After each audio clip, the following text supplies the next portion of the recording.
Yun guys, sa gabing ito ay meron pa pala akong ituturo sa inyo yung paano magtupi ng pantalon guys, yung mabilis ang pagtupi ng pantalon at akin pong ituturo sa inyo. I-check ko na ganyan. Hindi yan ganyan guys, okay? So, meron akong ipapakita sa inyo kung paano siya tupiin ng simple. At yun guys, intro po muna tayo bago natin simulan yung pagtupi guys. Okay, let's go.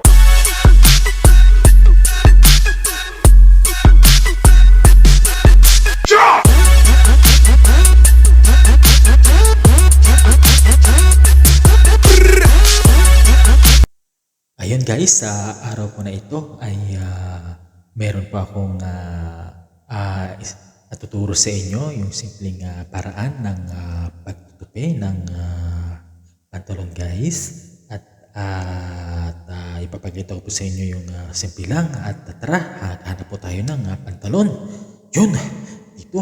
May hanap tayo dito ng pantalon guys. Baka makita tayo ng pantalon dito na ating ipakita sa inyo paano siya tupiin guys. Ng malupitan, mabilisan.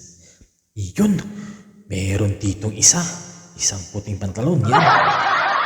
Pero okay na to guys. Ito pala isang po lamang para maipakita sa inyo yung simpleng pagtupi ng pantalon. Pero pagpasensya nyo na guys, yung aking pantalon na nandirito na ipinapakita hindi siya na plancha. Medyo lukot siya guys. By the way guys, ito ay ipapakita ko lamang yung simpleng pagtupi at sharing po sa inyo yung method guys para mabilis ang pagtupi ng pantalon. Alam niyo naman guys, sa pagtupi ng pantalon may kanya-kanya naman tayong pagtutupi. At itong ipapakita ko sa inyo guys ay simple lang at mabilisan lang para ka lang nagtutupi ng short.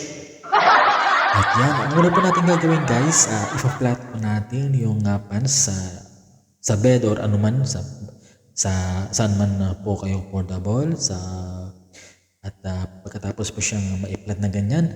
So naka-sliding siya guys, yung pinaka-zipper niya nasa front, so yan. At nilibera natin siya na ganyan. At pag alam niyo na guys na pantay na siya, at yan, medyo hindi lang ito na plancha guys kaya napano siya tingnan. So hinimas-himas ko lang siya ng kamay guys para okay sa alright.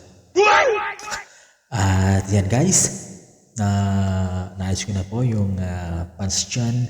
At bali pala ito guys ay ipinatong ko lang sa aking bed. Nilagyan ko lang siya ng dekorasyon ng kulay blue para presentable naman tingnan guys. Yan. Kung plancha dito guys, yung pants na ito ay maganda siya tingnan. So hindi ko na na-plancha. Ginamit ko ng pinaplancha na lang sa ngayon. Sa demo ay yung kamay ko.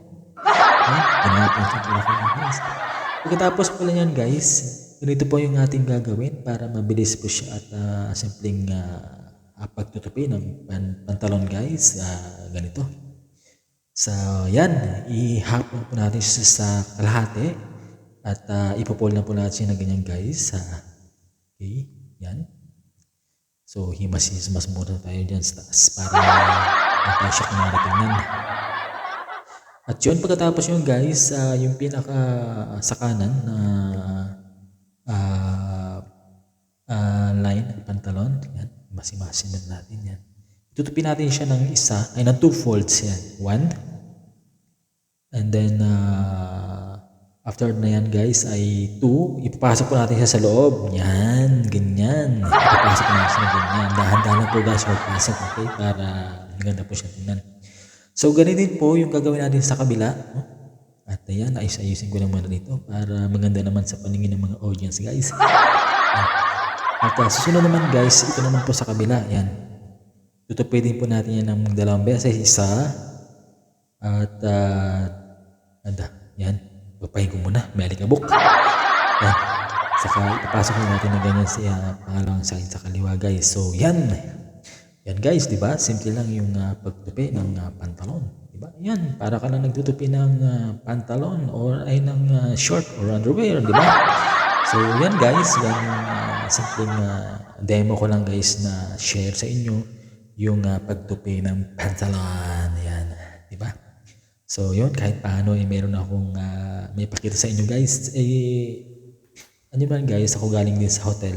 So may nakita rin ako na ganito rin ginawa ko guys sa guest. Kapag meron kaming guest at nagpapatupi ng pantalon guys, simple lang yung tupi ko ganyan.